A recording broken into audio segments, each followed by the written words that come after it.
अकोले तालुक्यातील गणोरे येथे दूध दरवाढ संदर्भात शेतकऱ्यांचे बेमुदत आमरण उपोषण। स्वाभिमानी शेतकरी संघटनेचे शुभम आमरे व संदीप दराडे आमरण उपोषणाला बसले। आमरण उपोषणाचा दुसरा दिवस। उपोषणकर्त्यांचे प्रमुख मागणी म्हणजे दुधाला 40 रुपये लिटर हमीभाव मिळावा ही आहे। तर या उपोषणात स्वाभिमानी शेतकरी संघटनेचे नेते माननीय श्री खासदार राजू शेट्टीसाहेब यांनी मंगळवारी 7 वाजता भेट दिली। न्याय मिळाला पाहिजे, त्यांना किमान 40 रुपये लिटरला भाव मिळाला पाहिजे ही मागणी घेऊन, त्याचबरोबर पशुखाद्याच्या दरवाढ कमी करा आणि इतर मागण्या घेऊन तिथे बसलेले आहेत। आणि त्याला तुम्ही गावकऱ्यांनी सुद्धा मोठा पाठिंबा दिलेला आहे।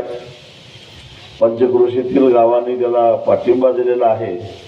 आणि या तुमच्या आंदोलनाला पाठिंबा देण्यासाठी, त्याचबरोबर हा लढा तुमचा नसून संपूर्ण महाराष्ट्रातल्या दूध उत्पादक शेतकऱ्यांचा आहे हे सांगण्यासाठी म्हणून मी या ठिकाणी आलेलो आहे।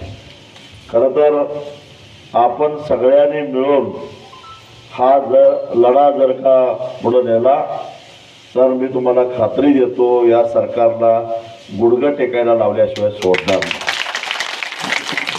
जवळपास 2.5 कोटी एवढ्या संख्येनं महाराष्ट्रामध्ये दूध उत्पादक आहेत आणि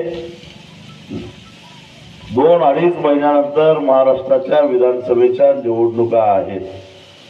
दुर्दैव काय आहे, आपण लोक निवडणुका आल्या की आपण शेतकरी आहे, दूध उत्पादक आहे हे विसरून जातो आणि आपापल्या जातीच्या धर्माच्या कळपामध्ये जातो आणि आपले प्रश्न विसरले जातात। खरं तर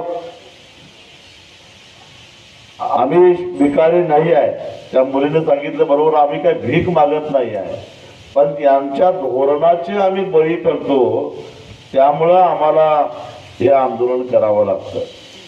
त्यांचं जरा दुधाचे दर वाढले त्याच्या आधीच पशुखाद्याचे दर वाढलेले असतात। म्हणजे आमच्या हातामध्ये काही पडूच नये असं यांना वाटतं। दुधाला तुम्ही